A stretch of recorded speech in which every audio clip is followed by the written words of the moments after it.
पवित्र नायक। किस क्लास में पढ़ती हो? मॉन्ट्री। किस स्कूल में? Bryan international school. तो यहाँ एक्सरसाइज करने आती हो? नहीं, दौड़ने ही बस आती है। अच्छा, किसने बताया ये दौड़ना और एक्सरसाइज करना आपको? मम्मा। किसने बताया? मम्मा। और मेरे स्कूल का नाम है ब्रायन इंटरनेशनल स्कूल। सुबह जाग जाती हैं आप? हाँ। कितने बजे जाग जाती हैं आप? 5।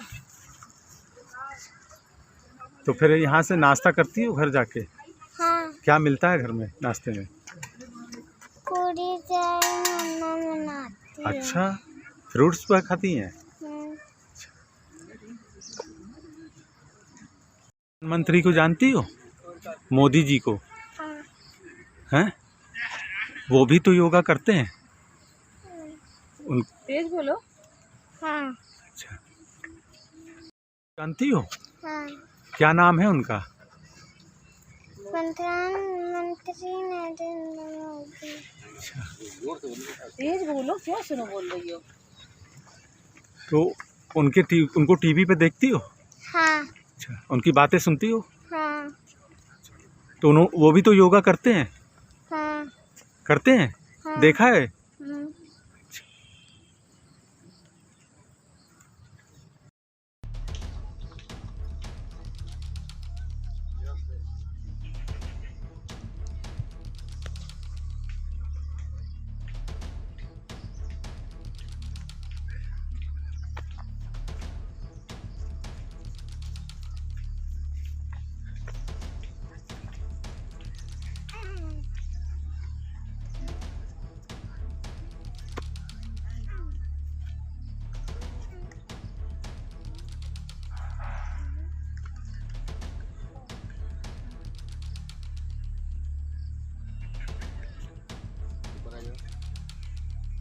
क्या है?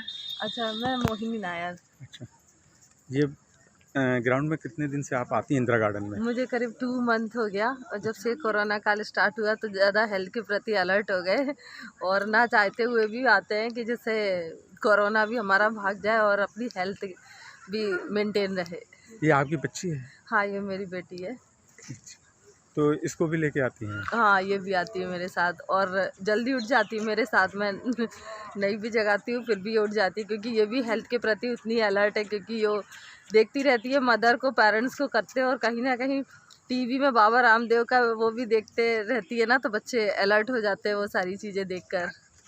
और प्रधानमंत्री हमारे नरेंद्र मोदी वो भी करते रहते हैं और अपने मैसेजेस देते रहते हैं, तो उन सब से हमें इंस्पिरेशन मिलता है कि रियली हमें सुबह उठ के अपनी हेल्थ के प्रति तो अलर्ट होना चाहिए, और इस टाइप से मॉर्निंग में योगा और रनिंग ये सारी चीज़ें करते रहना चाहिए, जिससे हमारी हेल्थ प्रधानमंत्री की तरह मेंटेन रहे। जो इस एज में उन्होंने अपने आप को इतना मेंटेन किया है, 4 घंटे ही केवल सोते हैं, और इस एज में वो आज भी इतने कह सकते हैं कि एनर्जी से भरपूर है, और आज भी वो इतना शाइन करते हैं और इतना अपने आप को मेंटेन करते हैं। वही वो सारे हमारे जनता को, हमारे लोगों को संदेश देते हैं कि आप भी उसी तरह अपने आप को रखें।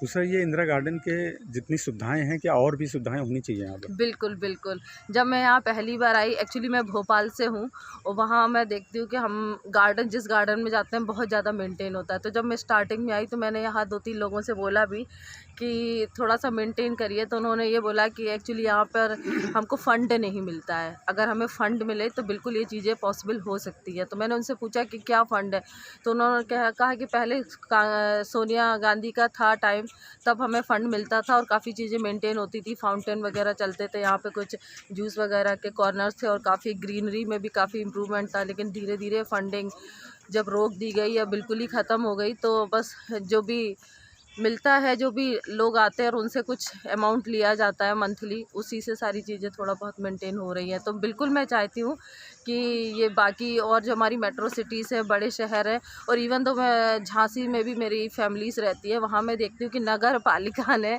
इतना वहाँ पे रानी लक्ष्मीबाई पार्क को मेंटेन किया है, वहाँ से हमारा ये कुछ भी नहीं है। तो बिल्कुल मैं चाहती हूँ कि नगर पालिका इसमें अपना रोल निभाए। इसमें किसी राजनीति का भेदभाव नहीं होना चाहिए ना? बिल्कुल, बिल्कुल नहीं, राजनीति का कोई भेदभाव नहीं, जिसका जो पार्ट है उसको करना चाहिए।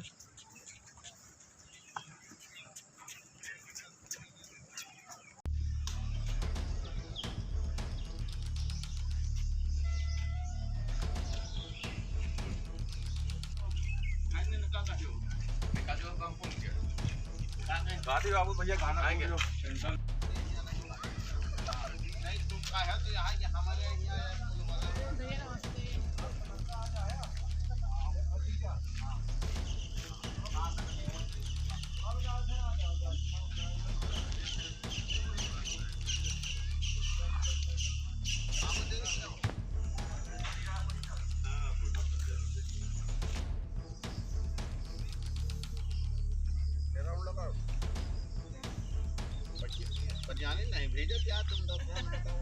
नारायण सिंह फौजी। अच्छा, यहाँ कितने समय से आ रहे हैं आप?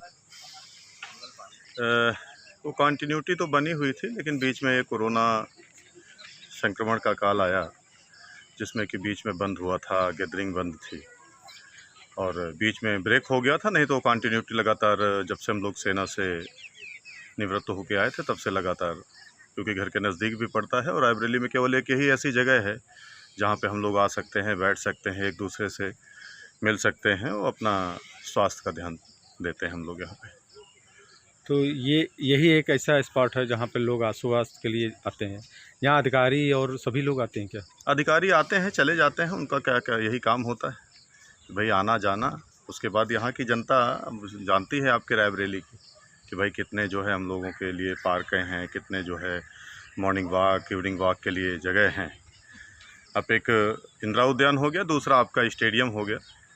स्टेडियम में भी आप देखेंगे कितनी भीड़ है, इतनी छोटी सी जगह है जहाँ पे लोग सुबह शाम जाते हैं। क्या करना चाहिए इंदिरा गार्डन के लिए यहाँ पे सुविधाओं को लेकर?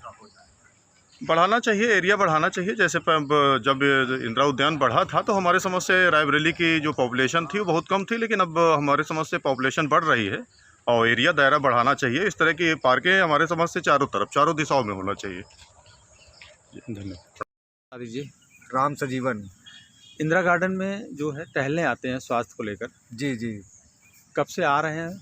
क्या यहाँ सुविधाएं हैं? 7-8 वर्ष हो गए आते आते यहाँ पे।